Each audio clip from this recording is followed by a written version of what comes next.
Hi guys, good morning, good afternoon, good evening. Welcome to SMC with AREWA. My name is AREWA. I welcome you to my channel. If you are new, kindly click on that subscribe button and don't forget to on your notification bell so you can get notified whenever I drop a new video so you can come and check it out. Also, this is the Yoruba and English channel. So thank you so much guys for joining me. Don't forget to follow History with AREWA and Intimacy with AREWA, and also for any advert, support, donation, or for any discussion whatsoever, my contact is going to be down below in the description box, and I'm also going to leave it lying around in the comment section area. Thanks so much guys. Thank you so much guys. Today is just going to be a very quick one. I want to address all those fake Obas in diaspora that parades themselves as Oba in diaspora. Meanwhile, what they are doing, they are fake. No monarch in Yoruba land, support it, or, and then what they are doing it is to defraud unsuspecting, victims, to traffic people in there. That's what they are doing. Now, before I jump into that, do not forget, are you suffering from any cleanser, any infection? Is it yeast infection? Is it toilet infection? Is it kuruno and kokoro that is working in your body? What is going on? If you are a woman and you have difficulties in conceiving, you have fertility issue, don't forget you need to contact this number. Is 070 63 55 95 91. Again, tó bá ní ẹni àìsàn abẹ́yìn ọkùnrin, ẹ nídìí alẹ́ àgbòjẹ̀dí gidi, alẹ́ àti ọ̀pá ẹ̀yìn, ṣóyé yín tẹ́ ẹ máa fi náwó dẹ̀ tẹ́ ẹ máa fi náwó fọ́, tó jẹ́ wípé ẹ bá wọrí ẹ wà lábúrọ̀dì ni wọ́n lè gbé gbòógì, kò síbi tán lè gbé gbòógì dé. Ó lè wà ní powdered form. Ẹ rà fún àwọn ìyàwó yín tó bá ní low sperm count, low libido, tó bá ń jẹ́ akọ̀jẹ̀dí tó gidi, call this number. Tó bá jẹ́ pé ìwọ ni obìnrin, o ti over 40 àbí o ti pé 40, àbí nǹkan oṣù ò wá ségesège, ẹni tí ó bá ní nǹkan oṣù báwo ló ṣe fẹ́ conceive? Ẹlòmíì kò tí ṣe nǹkan oṣù fún 2 months, 3 months, 1 year, 2 years.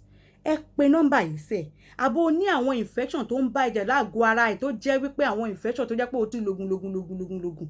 Wá try cleanser yìí. Tested and trusted. Èmi fúnra ara mi tí mò ń sọ̀rọ̀ yìí, mo lò ó ni mo rí iṣẹ́ ló jẹ́ kí n gbé wá pé kó má jẹ́ pé èmi nìkan ló máa jàǹfààní ẹ̀, káwọn SMC fans náà jàǹfààní ẹ̀. Ẹ kú mọ̀ pé àwòkù ní gbé nǹkan wá tí ò ṣe kinní ní ibi báyìí. Ẹ pe nọ́mbà yìí sẹ́. 070 63 55 95 91. Get this cleanser. Honestly, you will thank me for it. Ẹ jẹ́ ká tẹ̀síwájú.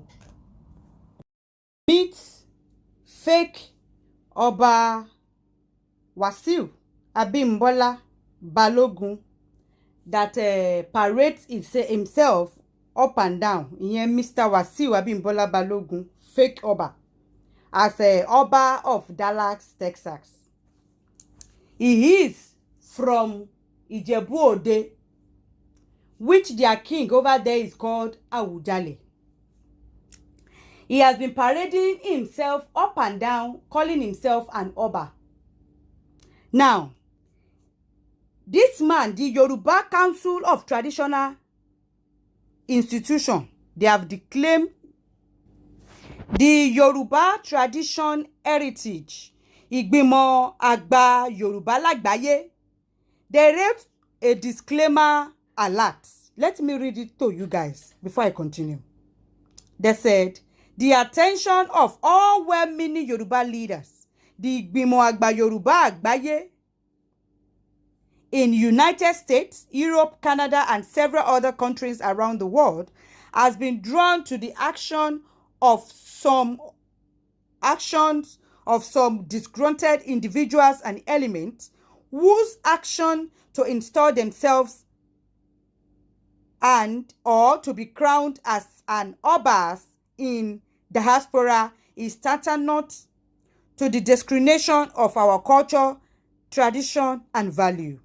Our cultural heritage, tradition, and value forbid such desecration of our ancient royal identity and would never be tolerated, just as we had it on good authority that it is imprudence to defraud the unsuspecting general public.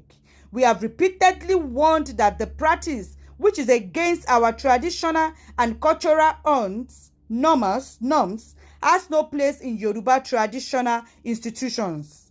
Consequently, the reverse 1977 published journal article, The Chief Law and the Chieftaincy in Yoruba Land, which was widely endorsed by our paramount traditional rulers, do not and would not recognize any installations of traditional titles outside the shores of Yoruba land. To this end, any such illegal and arbitrary crowned individuals anywhere in the world outside Yoruba land and without the knowledge, authority, and approval of the above Council of Igbimo Agba Yoruba Agbaye is unconstitutional, null, and void.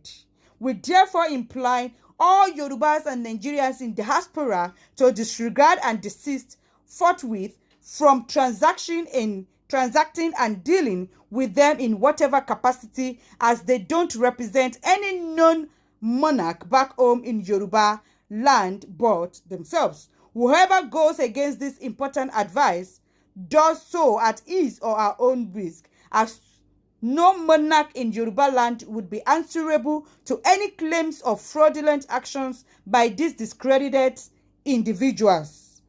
Ìyẹn àwọn Yoruba Tradition Heritage Ìgbìmọ̀ Àgbà Àgbáyé, àwọn ni they wrote that disclaimer. Now, let's go back to Mr. Fake Oba Wasiu Abimbola Balogun, that calls himself and parades himself up and down as Oba of Dallas, Texas. This man has been cautioned by Yoruba land, monarchs. The Ooni of Ife has issued a public notice to disregard him. This man, because he is so desperate, he is not from a ruling house or from the house Kowalati Idile Oba. Is not a prince, nor is he a princess, nor did he come from any royal house in Yoruba land. He is so desperate that he ran to Oluwo and paid Oluwo 1 point, that is Oluwo of Iwo land. He paid Oba Rashid Oluwo of Iwo land 1.5 million naira for Oluwo to crown him. That one chopped his money and did not what? Answer him. Now, on his desperate attempt again, he still ran to Akinrintan, that is Obat, the Olugbo of Ugbo. He ran to that one. But that one has no say whatsoever, because that one at the end of the day got backslashed from all the remaining Yoruba land, monarchs, in saying that it is not void and does not happen. He now ran again to Oyotunji. We all know the Yoruba community in the state, South Carolina in United States of America. All in the attempt that he wants to become king by all means. Now, tell me. So, all he's doing up and down, calling himself king, abroad, and especially in diaspora. It is a very annoying thing, and it is very sickening for we that are of Omo Yoruba Gidi Gidi.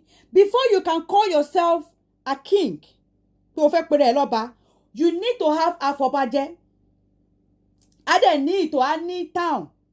But just for anyone to just go and become a refugee in another man's land, abroad, and then becomes that he wants to become king. It shows that these people don't have respect for king, for crown.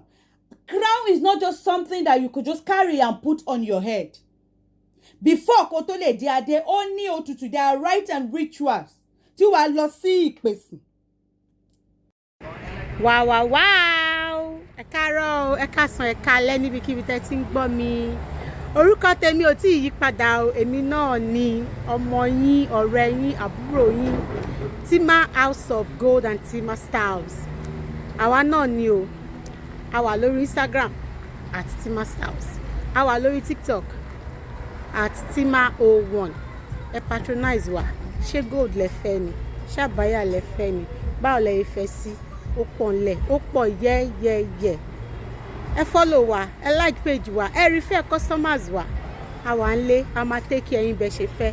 Bye yo, from 22nd of this month September the 23rd of October a máa parí promo wa. A ní promo tó ń lọ lọ́wọ́lọ́wọ́ lórí gold wa, ẹ máa jàǹfààní ẹ̀. Lórí àwọn aṣọ wa, tẹ́ bá rẹyọ kan ìkejì ẹ̀ half price lẹ máa san. Ẹ pè wá. Ilé ìdúró dé, mo ń retí. Rites and rituals tó máa ṣe tó máa dé adé ní ẹ lórí, wàá lọ sí ìpèbí.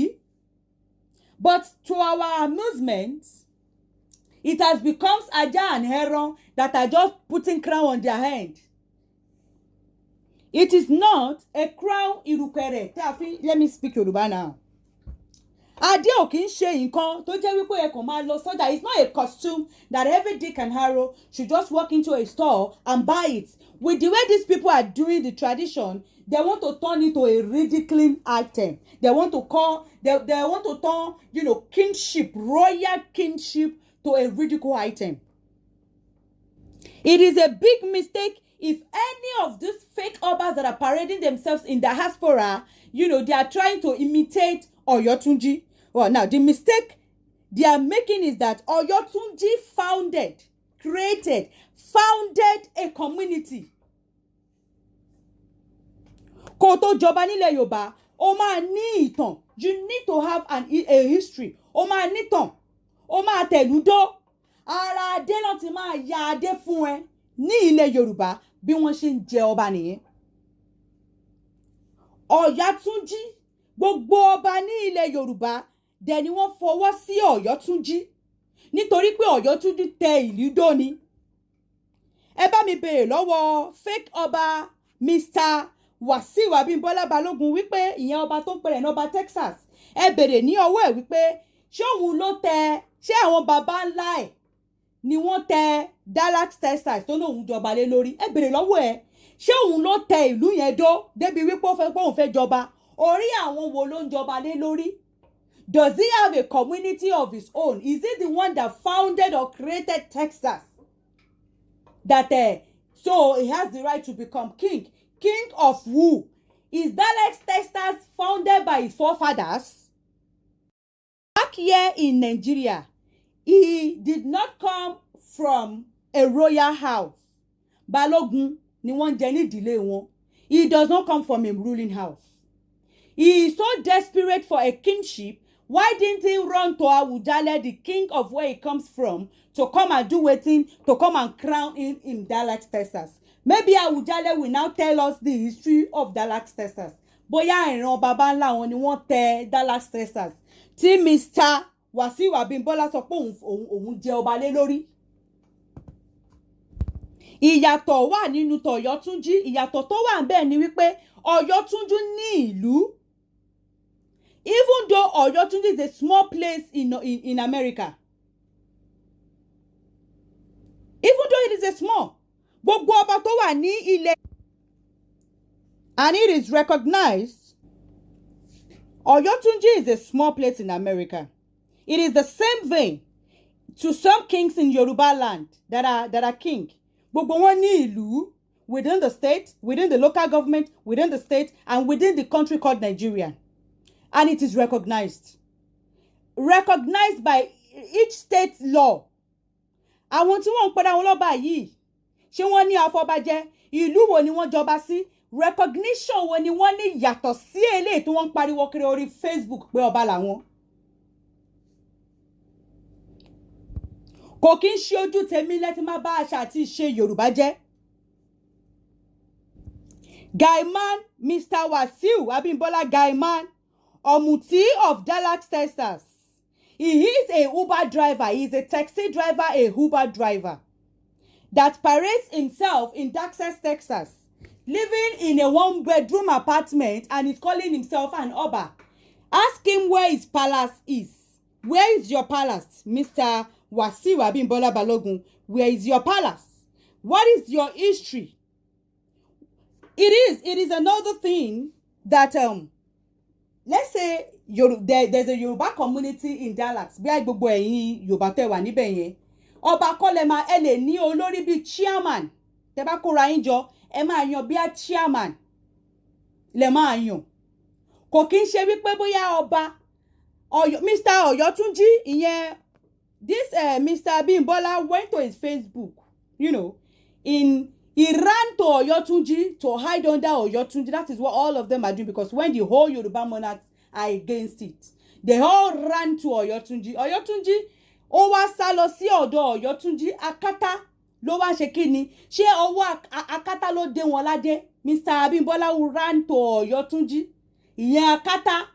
So abẹ́ akátá wọ́n tún ó lọ ṣe ẹrú lábẹ́ akátá láti gbadé, just because he's so desperate.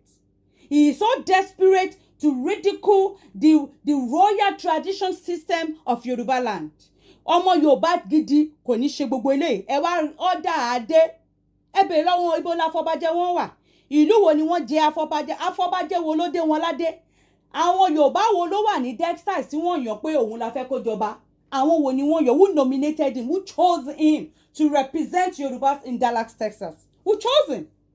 Which Yoruba land monarch is backing it up?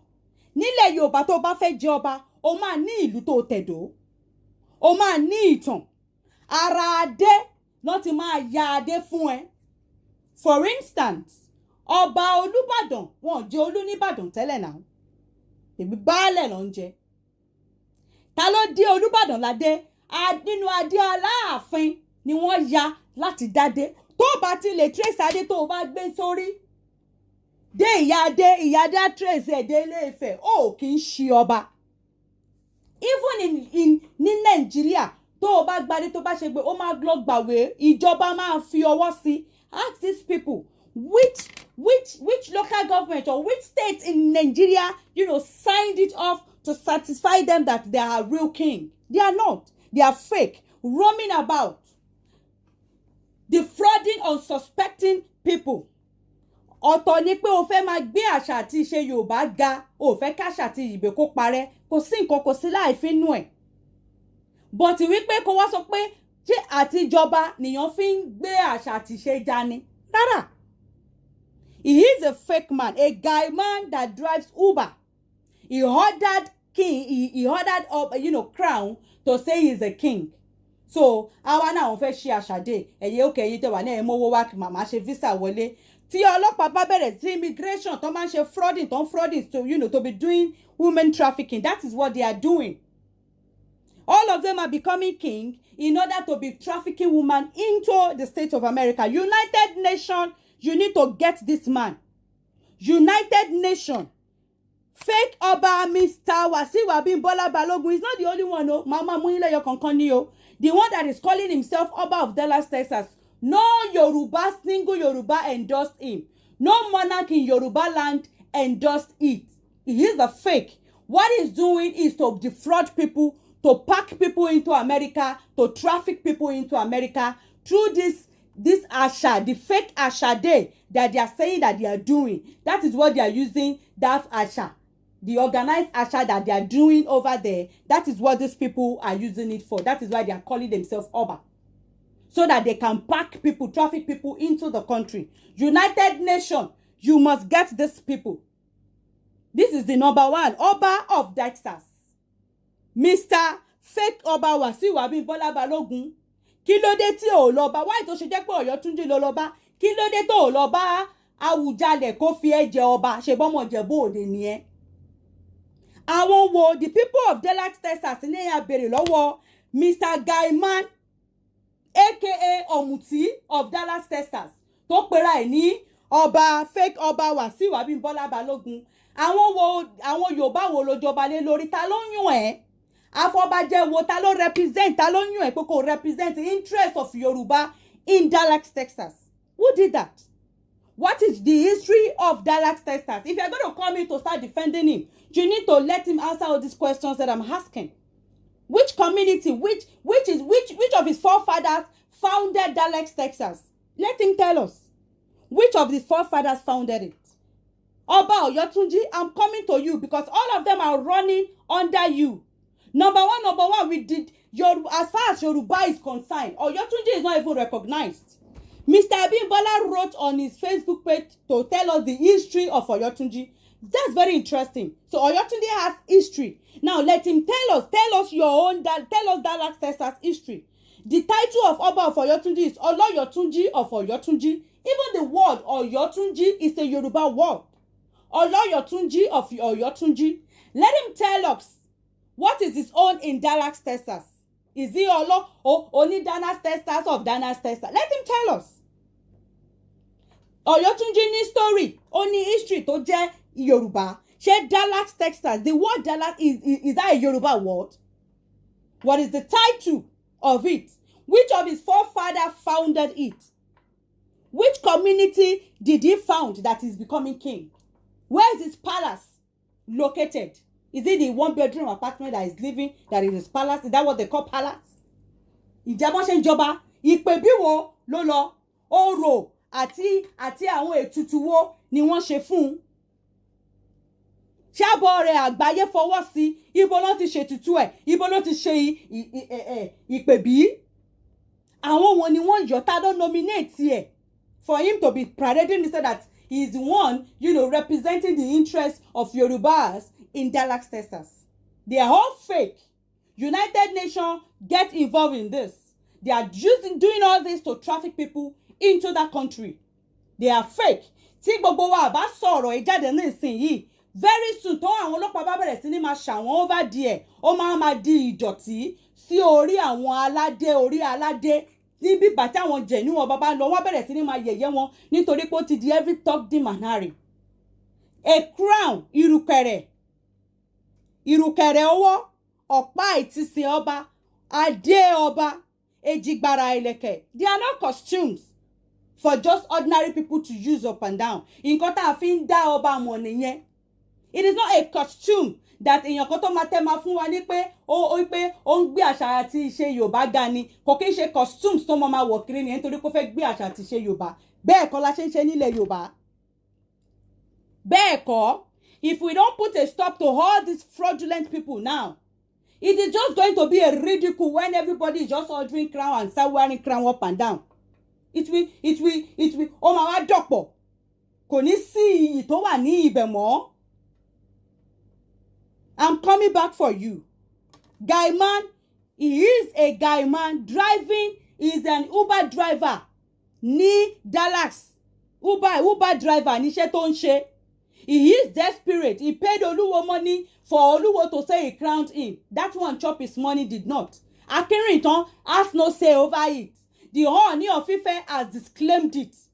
That is not representing any Yoruba at all. Mr. Abimbola, Wasiu Abimbola Balogun, you need to desist from it. Oyotunji, I'm coming back for you. If they are all going to be, we just left you. I am an historian, we all know that.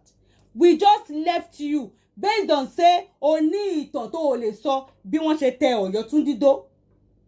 So don't let all these people come under you. Ọkọ̀ máa tẹ ìdọ̀tí, ó máa tẹ rẹ̀ sí ẹ lára ni. You need to stop abetting all these people. They are fraudulent individuals. All what they are doing is after the money to traffic people into that place. That is what they are doing. Tó bá délẹ̀, you will be arrested as well. Tó bá lọ commit fraud ní ibì kan, wọ́n á gbé yín. Bẹ́ẹ̀ ni, I'm coming back. How do you call this one an Oba? The people even sitting there in this video, none of them even stood up in recognition of an Oba of Kábíyèsí. Ṣé rí pé gbogbo wọn ò tiẹ̀ dìde, wọn ò tiẹ̀ ṣe bẹ́ẹ̀ pé bóyá wọ́n tiẹ̀ rí anybody tó ń bọ̀. Kò sí nǹkan kan tó ń jẹ́ bẹ́ẹ̀. They are fake.